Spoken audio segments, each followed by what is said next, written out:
Good morning, guys. Good morning, guys. How y'all are? I'm doing good. It is Monday, I believe it's the 9th. Oh boy, why do I forget to? Oh, let's look at the birds out that window. See if you can see it. Oh, you can't. It's too bright out there, but yeah, there's two birds. A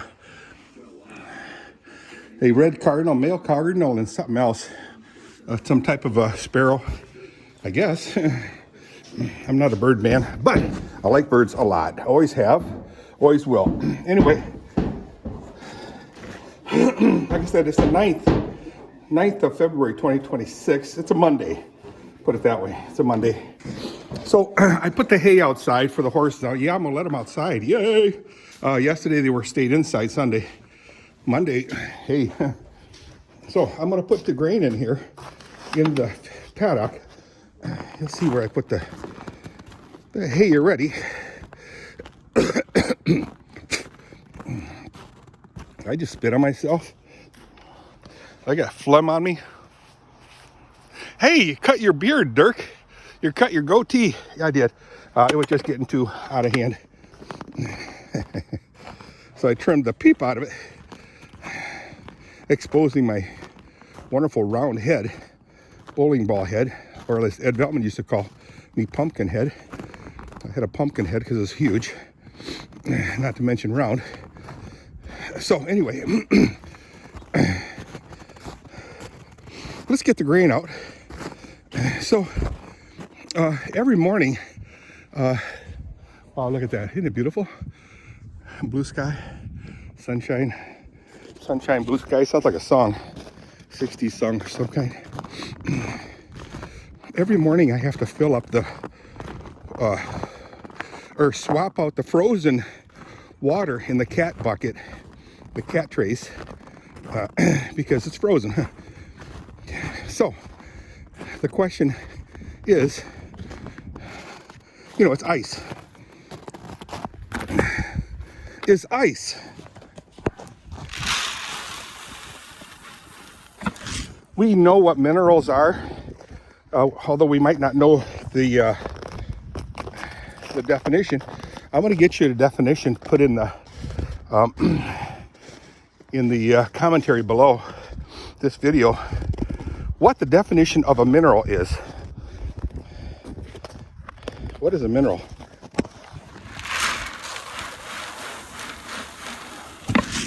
In our minds, a mineral is usually something that's hard, like this, like a rock of some kind, like a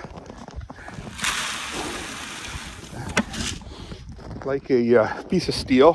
Whoa! Wow! Just hit that branch right here, right into my face. Actually, it hit my beanie cap. No big yank. So, I'll get you the definition, the Google definition of a mineral. The question was posed: is ice, ICE, not immigration customs enforcement, but ice as in hard water, H2O. Is that a mineral? Is ice a mineral? And the answer is yes, it is. It's a mineral. But I thought minerals were hard. Well, ice is hard, right? Yeah, but it melts. Well, so does granite, so does quartz, so does every other kind of mineral. Again, I need to get the definition of mineral. But ice is considered a mineral, guys, if it's in a climate where that is its natural state. In other words, up in northern part of Greenland or Antarctica or the Arctic. Because, people say about ice melts. Well, so does granite. So does iron ore. So does aluminum oxide, which is really something else. Forget the name of it. Copper, I think those are mineral ores. Mineral. It's non-biological, if you will. But so ice is considered a mineral if, in its normal, natural state, it is frozen. Wow, that's pretty interesting, in my book anyway. Very interesting, in fact. There she goes. You're looking at AI there, guys.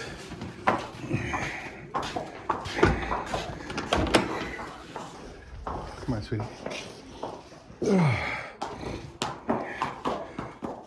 Follow your daughter. She won't, but see, daughter runs back. This horse is the only brave one. Go lead him out, Moses. Mrs. Moses.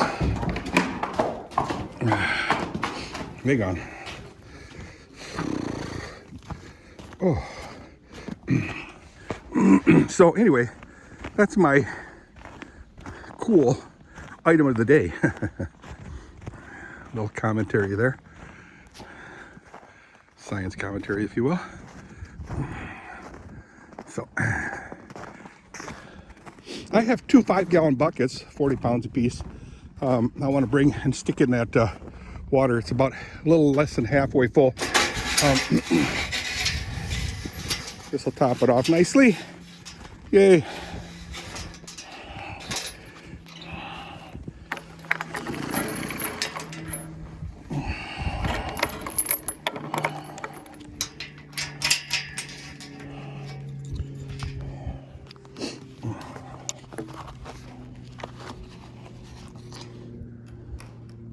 There, that's attached. Let's get the fence turned on. Oh, my fingers, guys. So this glove here was under some kind of pressure, so it kept the blood coming from circulating cleanly into my fingers. So, yay.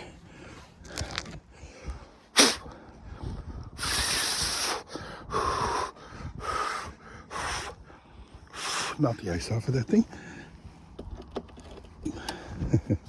So in Michigan, it's not considered a mineral because Michigan, in its normal state, which is probably 55 degrees average, ice would not survive. It would melt into water. Yeah. So, topic number 2. Okay, guys, I gotta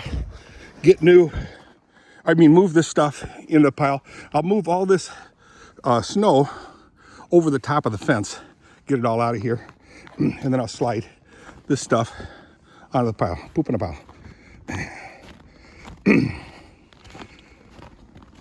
So I have to do that. I have to pick up some, and you know, again, it's Monday. I said I had to do that last week, but I always said, why wait?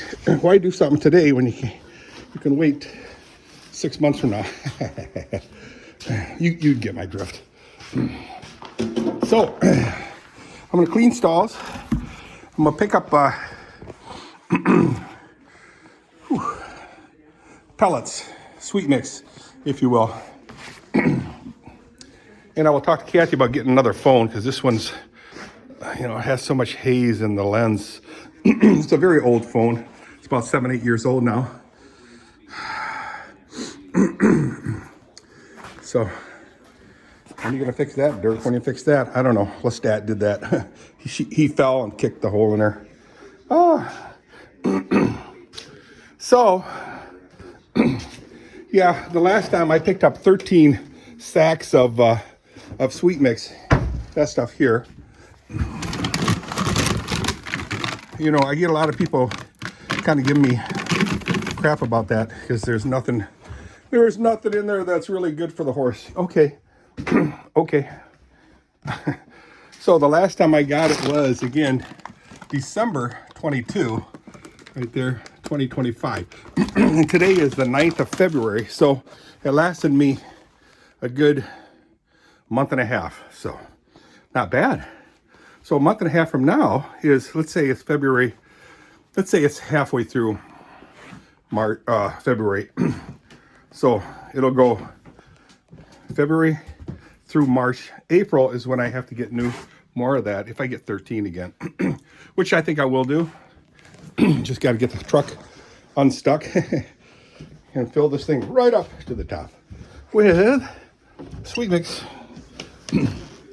So,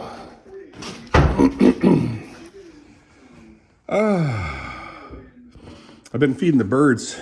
Let's go there. You just can't see Jack. I've been feeding the birds, wild birds, get through this window here. See the, I cut away all the vines. This whole window here was covered with vines. It looked really nice in the summer, but in the wintertime, it just scraggly looking weeds, if you will.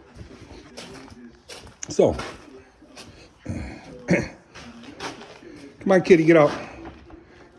Kitty, come on. Well, she's gonna have to climb out, but she can do, no problem. Piece of cake. All right, let's get crack-a-lacking on cleaning the stalls. Well, everything's looking good here. She's been eating her hay nicely. This is Lucia's stall. So what else do I have going on today? So I'm thinking just the one thing is going to be enough, getting the pellets. I'll report on that later. Cleaning the stalls means something. I mean, something that I did, so that I'll do. So, I'm getting a few things done. I haven't done any exercise this lately. Why? That's a good question. It's honestly, to be honest with you, I'm really lazy lately. Seeing this weather, experiencing this cold weather is kind of a downer.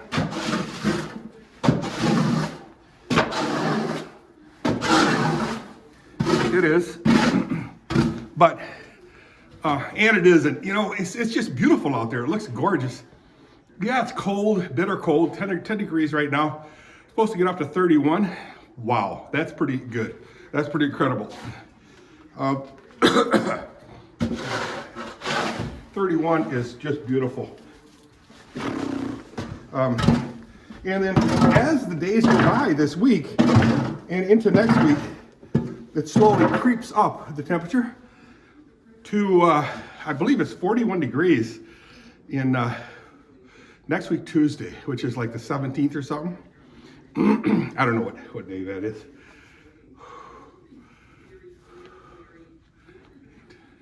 I believe it's the 9th today. Check it out for me, will you guys, and let me know.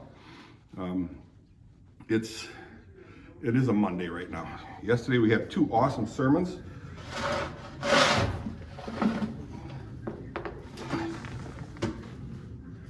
The one is on Nehemiah. Nehemiah, well,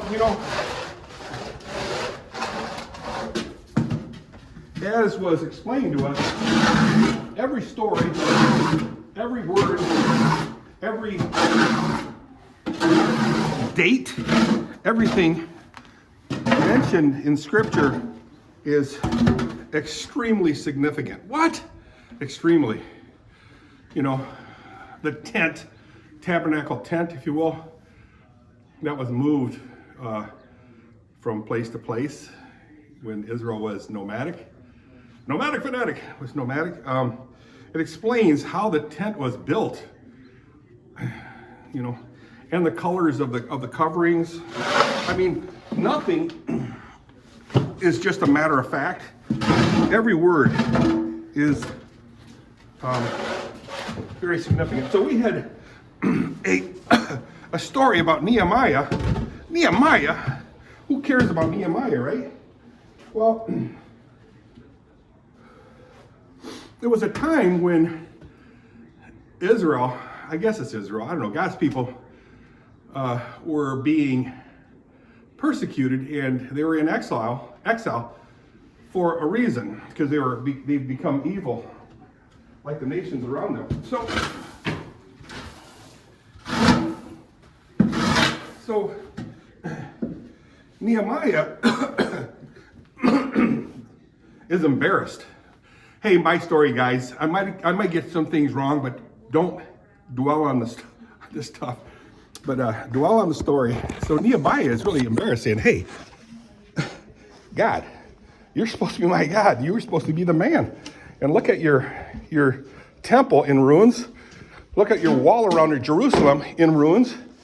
It's a cluster, and embarrassingly so, that the nations around, the countries around, like if we were in America, it'd be Canada, England. I don't care about the Muslim countries, you know. They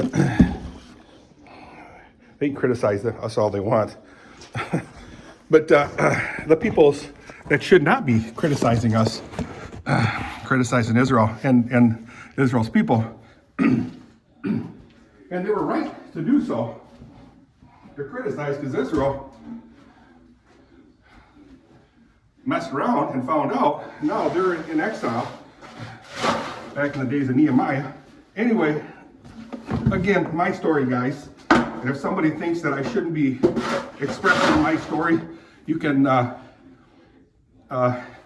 show some urgent care to my puntat, if you will. So Nehemiah wants to rebuild that wall because it looks like crap. Nothing but a bunch of stones, burned up stones, you know, just a pile of rubble.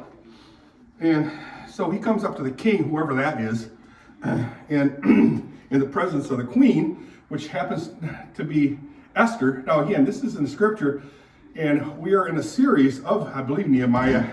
The minister, Reverend Koch, is preaching on, and he brings out the realism of what's really going on back in the day. Why is it important, Dirk? Let's not be bound by the evidences, the happenings of the past, and look just for the future. No, we have to learn from the past, and then not just learn, but then better ourselves, improve ourselves from the past stupidities that we've done. So anyway, he wants to rebuild, and there are a couple of guys, I forget their names, I'll get their names, that mocked them, saying, "What are you, crazy? You idiot. You're going to actually rebuild the wall around Jerusalem? Look at this garbage." And another one said, I mean, you guys can build it, but even a fox, if it walks on the walls, can tumble that wall structure that you guys are going to build. And Nehemiah was given certain people to build that wall, and it wasn't the major craftsmen. It wasn't all these guys. It was just the punks, if you will, of the church. Punks in the sense that the surrounding nation would mock these people who are going to try to build that wall. Well, halfway through, the wall was maybe halfway up, and the surrounding nations, if you will, are getting now upset because it's looking pretty good. It's the stones and rocks are built inside, interlacing, strengthening in it, and now the nations are getting upset that, hey, maybe they are going to build this wall around Jerusalem, and maybe they are going to, you know. So they freak out and they start raising trouble. But the nice thing was the king, whatever his name was, and I'll give it to you. When Nehemiah asked him, you know, hey, can I do this? You're gonna let me? And the queen was in the court with the king. And who was that queen? You know, these are stories I never heard of. I did, but you know, in school you never listened too closely. And the queen happened to be Esther. And Esther said, probably looked at the king and said, yeah, I think it's a good idea. Let him go. So all these stories mean so much. So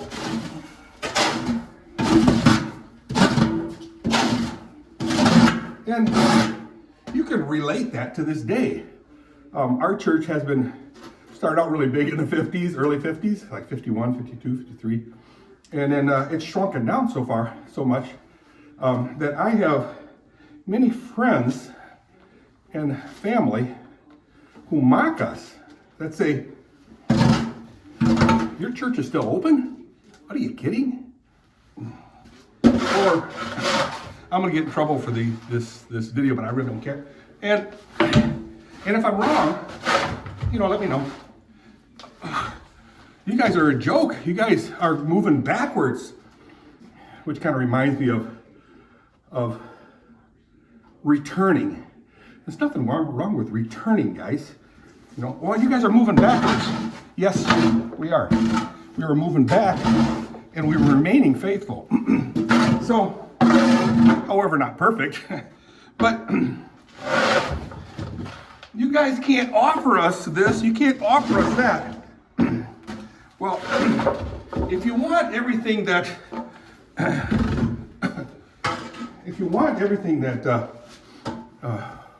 schools and other churches can provide, well, join a club.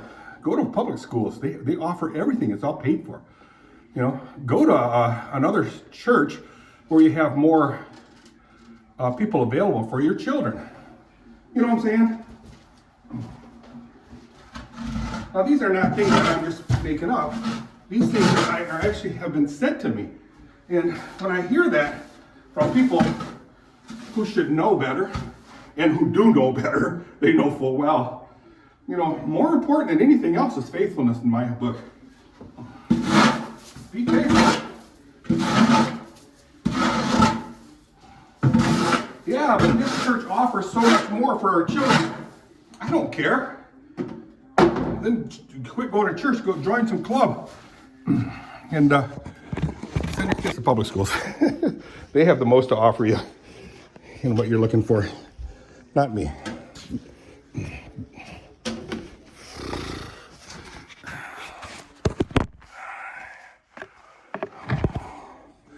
Oh, something happened here, guys.